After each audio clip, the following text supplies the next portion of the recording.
Autodesk power मिल के अंदर finishing की स्ट्रेटजीज़ के अंदर एक स्ट्रेटजी है जिसको हम रास्टर फिनिशिंग के नाम से जानते हैं। रास्टर फिनिशिंग की स्ट्रेटजी एक ऐसी स्ट्रेटजी है जो कि हम इस्तेमाल कर सकते हैं बोलनोस टूल के साथ, और इसके साथ साथ हम ये स्ट्रेटजी उस जगह पे इस्तेमाल करते हैं जहाँ पे हमें हमारा मॉडल जो है वो कर्वेचर शेप के अंदर मिले। जैसे कि आप ये मॉडल देख सकते हैं, इसमें जो हमारा मॉडल है इसकी शेप एक कर्वेचर की तरह आपको यहाँ पर नज़र आ रही है। ये देखिए बिल्कुल। अब जब इस तरह की शेप आ जाए तो उस वक़्त एक चीज़ तो डिसाइड हो जाती है कि हम ऐसी शेप को एंड मिल टूल के साथ तो फिनिश नहीं कर सकते, तो हमें यहाँ पर बॉल नोज़ इस्तेमाल करना पड़ेगा। तो इस तरह की सरफेस को फिनिश करने के लिए एक तो बॉल नोज़ हम यूज़ करेंगे, और दूसरा इसके लिए जो सबसे बेहतरीन स्ट्रेटजी है पावर मिल के अंदर वो रास्टर फिनिशिंग की ही स्ट्रेटजी है, जिसको हम इस्तेमाल करके अपने जॉब को फिनिश कर सकते हैं। एक चीज़ तो हो गई है। अब इसके बाद रास्टर फिनिशिंग जो है ये हम टूल पाथ जो है वो क्रिएट कैसे करेंगे, और इसके अंदर मौजूद मुख्तलिफ़ ऑप्शंस को इस्तेमाल कैसे करेंगे, और इसके साथ साथ क्या हम रास्टर फिनिशिंग के अलावा दूसरी स्ट्रेटजीज ऐसी सरफेस के ऊपर हम इस्तेमाल कर सकते हैं या नहीं कर सकते, ये सब का सब मैं आज के इस लेक्चर के अंदर बताने वाला हूँ। तो मज़ीद आगे बढ़ने से पहले अगर आप मेरे चैनल पर नए हैं तो चैनल को ज़रूर सब्सक्राइब कीजिए, वीडियो को लाइक शेयर कीजिए, और अगर इस लेक्चर के अंदर आपको कोई चीज़ समझ ना आए तो आप कमेंट के अंदर उसको पूछ सकते हैं। तो चलते हैं अपने लेक्चर की तरफ। इसमें मैंने जो टूल पाथ बनाया है वो दो टूल पाथ हैं इस सरफेस को फिनिश करने के लिए। एक मैंने बनाया ऑप्टिमाइज कॉन्स्टेंट जी, और दूसरा मैंने जो हमारा आज का टॉपिक है रास्टर फिनिशिंग का। अब इस तरह के सरफेस के अंदर हम रास्टर फिनिशिंग को प्रेफर क्यों करते हैं। ऑप्टिमाइज कॉन्स्टेंट जी को मैं ऑन करता हूँ तो ये देखिए हमारा जो ऑप्टिमाइज कॉन्स्टेंट जी का टूल पाथ है, अगर मैं इसको सिमुलेट करता हूँ तो ये देखिए कि इसकी सिमुलेशन जो है वो इस तरह से है।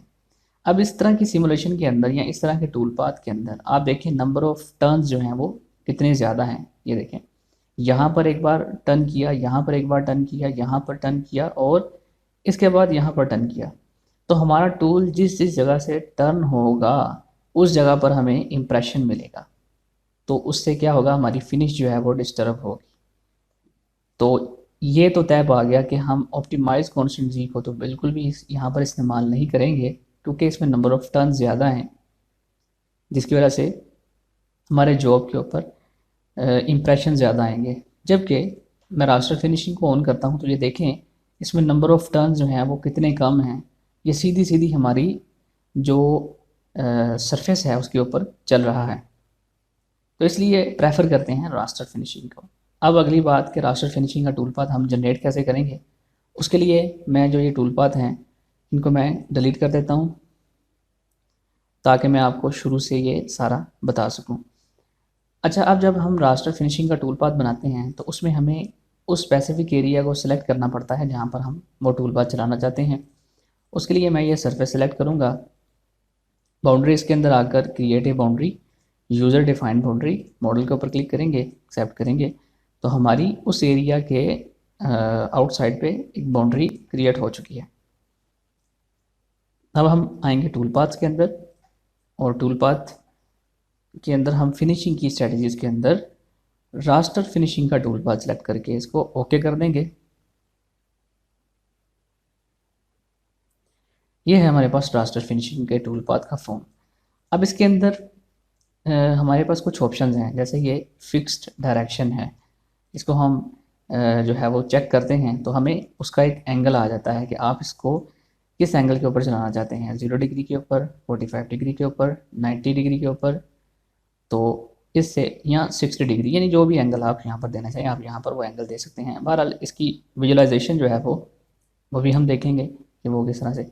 स्टार्ट कॉर्नर है लोअर लेफ़्ट, लोअर लेफ़्ट यानी ये वाला कॉर्नर जो है ये इसका स्टार्ट होगा। अब इसके अंदर लोअर राइट है, अपर राइट है, अपर लेफ़्ट है, तो ये जो हमारे पास इसका स्टार्टिंग पॉइंट है, स्टार्टिंग कॉर्नर जो है इसकी सिलेक्शन है।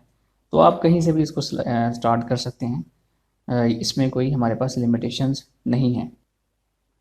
अब इसके बाद जो अगली ऑप्शन है वो ऑर्डरिंग की है। अब इसमें हमारे पास एक ऑप्शन है वन वे और दूसरी ऑप्शन है वन वे ग्रुप्ड, और इसमें two way joint, two way ungroup, up down. इसमें जो सबसे अच्छी ऑप्शन है जिसके अंदर हमें मिनिमम जो है नंबर ऑफ़ लिफ्ट्स मिलते हैं और जिस जो ज़्यादा टाइम हमारा सेव करता है वो है टू वे जो स्टाइल है वो। तो आप हमेशा इस स्टाइल को सिलेक्ट करेंगे रास्टर फिनिशिंग के टूल पाथ को बनाने के लिए। टॉलरेंस फिनिशिंग में 0.03, थिकनेस फिनिशिंग में नॉर्मली हम 0 रखते हैं। ये हमारे पास थिकनेस एक्सियल और ये रेडियल थिकनेस है। स्टेप ओवर मैंने 1 का रखा है। अब चलते हैं आगे हमारे पास लिंक्स में। तो लिंक्स में आते हैं तो ये देखिए मैंने जो फर्स्ट चॉइस है वो सर्कुलर आर्क रखी है। आप इसको ऑन सरफेस यहाँ स्ट्रेट भी कर सकते हैं। सर्कुलर आर्क मैंने इसलिए रखी है ताकि जो हमारा जो लिंक है वो एक सर्कल के अंदर मूव करे और इम्प्रेशन हमारा और कम हो जाए जो हमारा जॉब के ऊपर आ सकता है। तो अब हम इसको कैलकुलेट करते हैं। तो ये हमारा टूल पाथ देखें उसी बाउंड्री के अंदर एक तो क्रिएट हुआ और इसका जो एंगल है वो 0 डिग्री है, ओरिजेंटली है, यानी ओरिजेंटल मूव कर रहा है। अब अगर हम इसका एंगल चेंज करना चाहते हैं तो जैसे मैं इसको ओरिजेंटल नहीं बल्कि ऐसे वर्टिकल चलाना चाहता हूँ तो मैं यहाँ पर इसको 90 डिग्री करूँगा और इसको कैलकुलेट कर दूँगा। तो ये देखें इसका एंगल चेंज हो गया कि ये जो है वो हमारा इस तरह से टूल पाथ चलेगा। अगर इसको आप 45 डिग्री करना चाहते हैं तो यहाँ से आप 45 डिग्री भी कर सकते हैं। अब हम इसकी सिमुलेशन देखते हैं। तो ये इसकी सिमुलेशन है। ये हमारा टूल पाथ जो है इस तरह की सरफेस के ऊपर इस तरह से चलेगा। तो इसको रास्टर फिनिशिंग को टूल पाथ करने का जो मकसद है वो भी मैंने आपके साथ शेयर किया कि यहाँ पर हम दूसरा टूल पाथ इस तरह की सरफेस के ऊपर क्यों इस्तेमाल नहीं करते, क्यों हम प्रेफर करते हैं रास्टर फिनिशिंग को। तो ये वो सर्कुलर आर्क की लिंक्स में के अंदर जो मैंने सेटिंग की थी, तो ये देखें ये सर्कुलर आर्क की शक्ल में हमारा जो टूल पाथ है ये चलेगा यहाँ से। कमिंग वीडियोस के अंदर मैं जो है वो आगे जो स्ट्रेटजीज़ हैं फिनिशिंग की उनको डिस्कस करेंगे। तो मिलते हैं नेक्स्ट वीडियो के अंदर।